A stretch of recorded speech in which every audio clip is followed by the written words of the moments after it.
Hi guys! Maganda rin gabi. Welcome back po dito sa Gandara SRU channel for Showbiz Update. Andito na naman nga po akong muli, nagbabalik. Ang nagmamaganda ninyong kachismosang Kim Pao.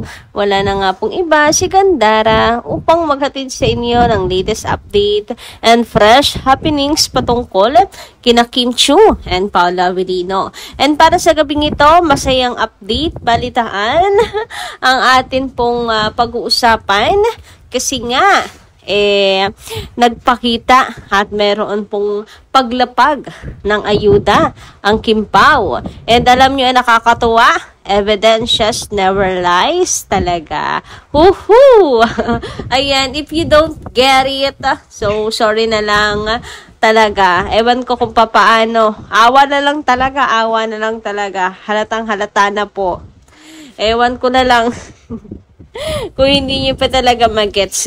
Anyway, sa mga hindi pa po nakaka-subscribe dito sa ating channel, baka lamang po may mga bago lang ditong napadaan, i-click nyo na po yung subscribe button natin at notification bell na nandyan sa baba para mag-updated po kayo at ma-notify tuwing may bago tayong chika at balita hinggil sa Kim Pao. Kung gusto nyo lang naman na maging updated sa mga news about kina Kim and Paolo. Pero nga, i-click nyo muna yung subscribe button. Basta mga balita na may kinalaman kina Kim Chiu and Paula Avellino, sagutin natin yan. Grabe na ba-blackout ako. Excited na kasi ako i-share sa inyo yung ating balita. And eto na nga, bakit ba natin patatagalin pa?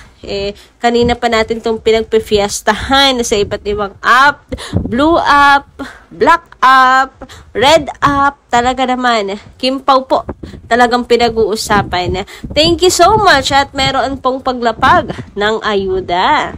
Grabe, Paula! Thank you so much naman at naisipan mong magpakita. Sus ko, alam mo ba, konting-konti na lang talaga. Magpapaprint na ang mga Kim Pao fans ng missing. Missing! Kasi naman, ang tagal ding walang update kay Paula Avellino. Sabi nga nila, finally, Pao, kahit side view lang, kahit naka-sombrero ka lagi, naka-mask, nasilayan pa rin ng mga fans yung mukha mo. Nasilayan namin finally yung face lock mong napakagwapo, napakakinis. Ayan, grabe. And ano pa lang yun Sunday routine pa lang yan ng Kim Pao, ha?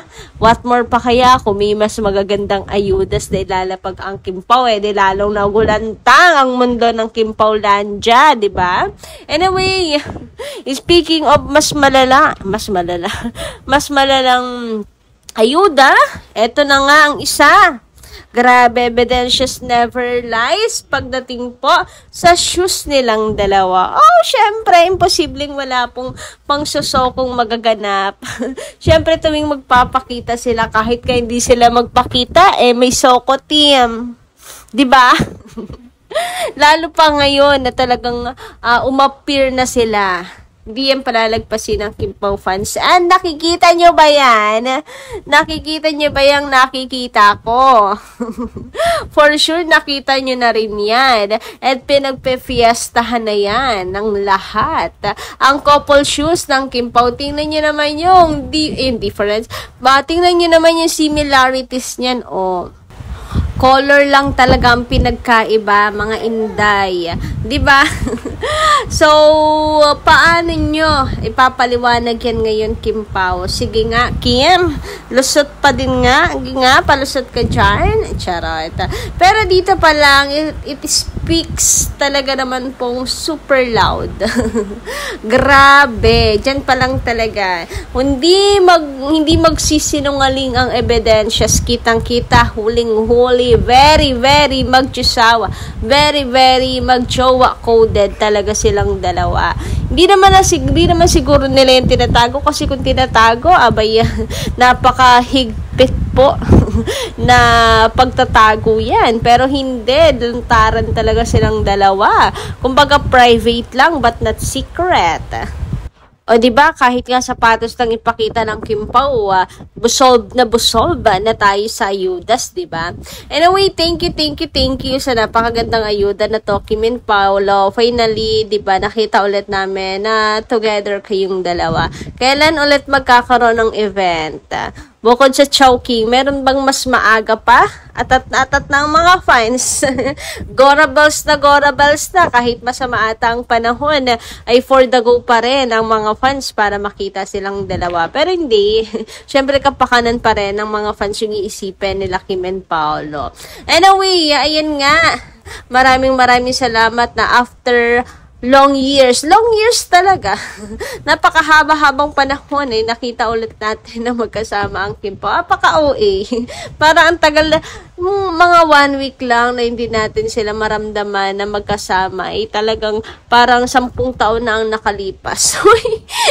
Paka-OA. Pero ganun talaga yung nararamdaman. Especially ako. Talagang miss na miss silang dalawa. Kayo rin ba? Anyway, narito naman ang ilang mga comments na ating mga ka-Kim Pao Lancia. Hayaan yung basahin ko po sa inyo ang mga ito. So, ayan, bilang pasasalamat mula kay Madam Rosemary Diano. Ang sabi niya dito sa kanyang comment, Miss Gandara, may interview ang Abante kay Jackie Wu. Yung Japanese actor na nasa Pulang Araw, tinanong siya ni Ray Pumaloy at Dondon kung sino pa daw ba ang artista na gusto niyang makatrabaho. Kasi nakatrabaho na daw niya si Jeneline Mercado, Bella Padilla at Labi Poe. Sabi niya, ang pinakagusto daw niya si Kim Chiu kasi magaling at malalim umarte. At tinanong siya, ano daw klaseng pelikula? Sabi niya, love story daw, na nagkahiwalay at naging okay sa huli. So proud of Kim. Ang daming gustong makatrabaho siya. Grabe. Alam nyo, nakakakilig na ito yung reason kung bakit gusto niya makatrabaho si Kim. Dahil malalim umarte, mahusay na actress at walang kung ano pa man. Kung ganda pag-uusapan, given naman na siguro yun. Pero mas highlighted yung husay ni Kim Chiu sa pag-arte. Kaya okay, sige, for the go tayo dyan. Yes, kahit love story pa man ang gustong hingin at gustong, hindi naman hingin, pangarapin na makatrabaho si Kim Chiu, for the go pa din. Bilang versatile actress naman si Kim and napaka-professional, hindi ba? Panigurado, kaya rin natin yung suportahan. Anyway, ano rin naman, Jackie Wu, siya ba yung Japanese na medyo may edad na? Okay lang, para makita natin yung ibang side ni Kimi, yung kaya siyang i-partner sa iba. Mga ganyan. So, naman siguro tayo professional din.